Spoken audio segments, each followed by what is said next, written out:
امریکیوں کو پتہ بھی نہ تھا کہ وہ کھربوں ڈالر لگا کے جناب محمد مصطفیٰ صلی اللہ تعالیٰ علیہ وسلم کے ایک معجزے کو آج کی دنیا پر سچ ثابت کرنے جا رہے ہیں۔ نبی کریم صلی اللہ علیہ وسلم کا وہ کون سا معجزہ تھا جس پر انجانے میں غیر مسلموں نے اتنا خرچہ کیا؟ ایمان افروز واقعہ سننے سے پہلے اگر آپ ہمارے چینل پر نئے ہیں تو چینل کو سبسکرائب کریں اور بیل آئیکن کے بٹن کو پریس کریں تاکہ ہماری آنے والی اسی طرح کی معلوماتی ویڈیوز کا نوٹیفیکیشن آپ تک پہنچتا رہے۔ سامعین اکرام، doctor Zaghloul Al Najjar King Abdulaziz university Jeddah میں ماہر ارضیات کے پروفیسر ہیں، قرآن مجید میں سائنسی حقائق کمیٹی کے سربراہ ہیں اور مصر کی سپریم کونسل آف اسلامی امور کی کمیٹی کے بھی سربراہ ہیں۔ انہوں نے میزبان سے کہا کہ اس آیت کی وضاحت کے لیے میرے پاس ایک واقعہ موجود ہے۔ انہوں نے اس واقعہ کی وضاحت کرتے ہوئے کہا کہ ایک دفعہ میں برطانیہ کے مغرب میں واقع کارڈف یونیورسٹی میں ایک لیکچر دے رہا تھا جس کو سننے کے لیے مسلم اور غیر مسلم طلباء کی کثیر تعداد موجود تھی۔ قرآن میں بیان کردہ سائنسی حقائق پر جامع انداز میں گفتگو ہو رہی تھی کہ ایک نو مسلم نوجوان کھڑا ہوا اور مجھے اسی آیت کریمہ کی طرف اشارہ کرتے ہوئے کہا کہ سر، کیا آپ نے اللہ تعالیٰ کے اس فرمان پر غور فرمایا ہے؟ کیا یہ قرآن میں بیان کردہ ایک سائنسی حقیقت نہیں ہے؟ ڈاکٹر زغلول النجار نے جواب دیتے ہوئے کہا کہ نہیں، کیونکہ سائنس کی دریافت کردہ حیران کن اشیاء یا واقعات کی تشریح سائنس کے ذریعے کی جا سکتی ہے، مگر معجزہ ایک مافوق الفطرت شے ہے جس کو ہم سائنسی اصول سے ثابت نہیں کر سکتے۔ چاند کا دو ٹکڑے ہونا ایک معجزہ تھا جس کو اللہ تعالیٰ نے نبوت محمدی صلی اللہ علیہ وسلم کی سچائی کے لیے بطور دلیل دکھایا۔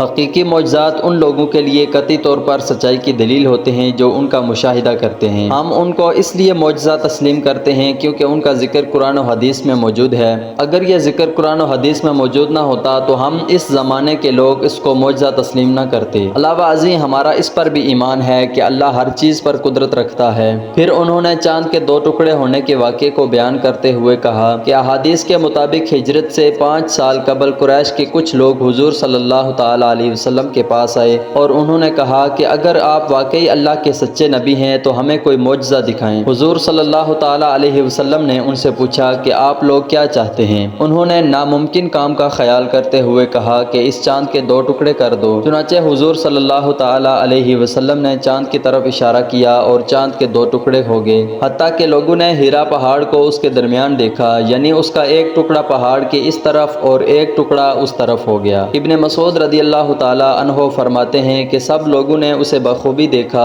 اور آپ صلی اللہ علیہ وسلم نے فرمایا، دیکھو، یاد رکھنا اور گواہ رہنا۔ کفار مکہ نے یہ دیکھ کر کہا کہ یہ رسول اللہ صلی اللہ تعالیٰ علیہ وسلم کا جادو ہے۔ کچھ اہل دانش لوگوں کا خیال تھا کہ جادو کا اثر صرف حاضر لوگوں پر ہوتا ہے، اس کا اثر ساری دنیا پر تو نہیں ہو سکتا۔ چنانچہ انہوں نے طے کیا کہ اب جو لوگ سفر سے واپس آئیں ان سے پوچھو کہ کیا انہوں نے بھی اس رات چاند کو دو ٹکڑے دیکھا تھا۔ چنانچہ جب وہ آئے ان سے پوچھا تو انہوں نے بھی اس کی تصدیق کی کہ ہاں، فلاں شب ہم نے چاند کے دو ٹکڑے ہوئے دیکھا تھا۔ کفار کے مجمع نے یہ طے کیا تھا کہ اگر باہر کے لوگ آ کر یہی کہیں گے تو حضور صلی اللہ تعالیٰ علیہ وسلم کی سچائی میں کوئی شک نہیں۔ اب جو باہر سے آیا، جب کبھی آیا، جس طرف سے آیا، ہر ایک نے اس کی شہادت دی کہ ہم نے اپنی آنکھوں سے دیکھا ہے۔ اس شہادت کے باوجود کچھ لوگوں نے اس معجزے کا یقین کر لیا، مگر کفار کی اکثریت پھر بھی انکار پر اڑی رہی۔ اسی دوران ایک برطانوی مسلم نوجوان کھڑا ہوا اور اپنا تعارف کراتے ہوئے کہا کہ میرا نام داؤد موسیٰ پیٹ کاک ہے، میں اسلامی پارٹی برطانیہ کا صدر ہوں۔ وہ اپنی بات جاری رکھتے ہوئے بولا کہ سر، اگر آپ اجازت دیں تو اس موضوع کے متعلق میں بھی کچھ عرض کرنا چاہتا ہوں۔ میں نے کہا ٹھیک ہے، تم بات کر سکتے ہو۔ اس نے اپنی بات کو آگے بڑھاتے ہوئے کہا کہ اسلام قبول کرنے سے پہلے جب میں مختلف مذاہب کی تحقیق کر رہا تھا، ایک مسلمان دوست نے مجھے قرآن شریف کی انگلش تفسیر پیش کی۔ میں نے اس کا شکریہ ادا کیا اور اسے گھر لے آیا۔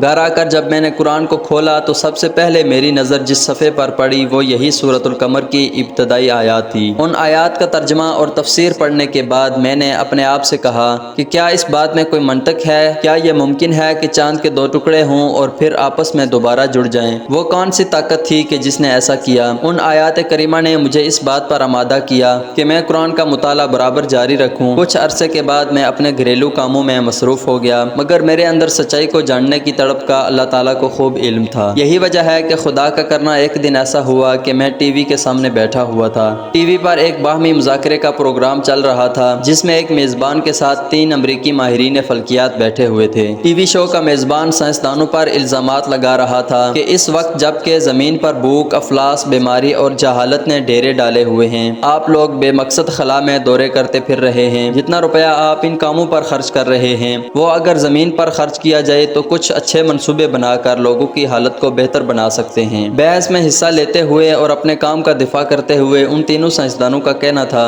کہ یہ خلائی ٹیکنالوجی زندگی کے مختلف شعبوں، ادویات، صنعت اور زراعت کو وسیع پیمانے پر ترقی دینے میں استعمال ہوتی ہے۔ انہوں نے کہا کہ ہم سرمایہ کو ضائع نہیں کر رہے بلکہ اس سے انتہائی جدید ٹیکنالوجی کو فروغ دینے میں مدد مل رہی ہے۔ جب انہوں نے بتایا کہ چاند کے سفر پر آنے جانے کے انتظامات پر $1 کھرب خرچ آتا ہے تو ٹی وی میزبان نے چیختے ہوئے کہا کہ یہ کیسا فضول پن ہے، ایک امریکی جھنڈے کو چاند پر لگانے کے لیے $1 کھرب خرچ کرنا کہاں کی عقل مندی ہے۔ سائنسدانوں نے جواباً کہا کہ نہیں، ہم چاند پر اس لیے نہیں گئے کہ ہم وہاں جھنڈا گاڑ سکیں بلکہ ہمارا مقصد چاند کی بناوٹ کا جائزہ لینا تھا۔ دراصل ہم نے چاند پر ایک ایسی دریافت کی ہے کہ جس کا لوگوں کو یقین دلانے کے لیے ہمیں اس سے دگنی رقم بھی خرچ کرنا پڑ سکتی ہے، مگر تاحال لوگ اس بات کو نہ مانتے ہیں اور نہ کبھی مانیں گے۔ میزبان نے پوچھا کہ وہ دریافت کیا ہے؟ انہوں نے جواب دیتے ہوئے کہا کہ ایک دن چاند کے 2 ٹکڑے ہوئے تھے اور پھر یہ دوبارہ آپس میں مل گئے۔ میزبان نے پوچھا کہ آپ نے یہ چیز کس طرح محسوس کی؟ انہوں نے کہا کہ ہم نے تبدیل شدہ چٹانوں کی ایک ایسی پٹی وہاں دیکھی ہے کہ جس نے چاند کو اس کی سطح سے مرکز تک اور پھر مرکز سے اس کی دوسری سطح تک کو کاٹا ہوا ہے۔ انہوں نے مزید کہا کہ ہم نے اس بات کا تذکرہ ارضیاتی ماہرین سے بھی کیا ہے۔ ان کی رائے کے مطابق ایسا ہرگز اس وقت تک نہیں ہو سکتا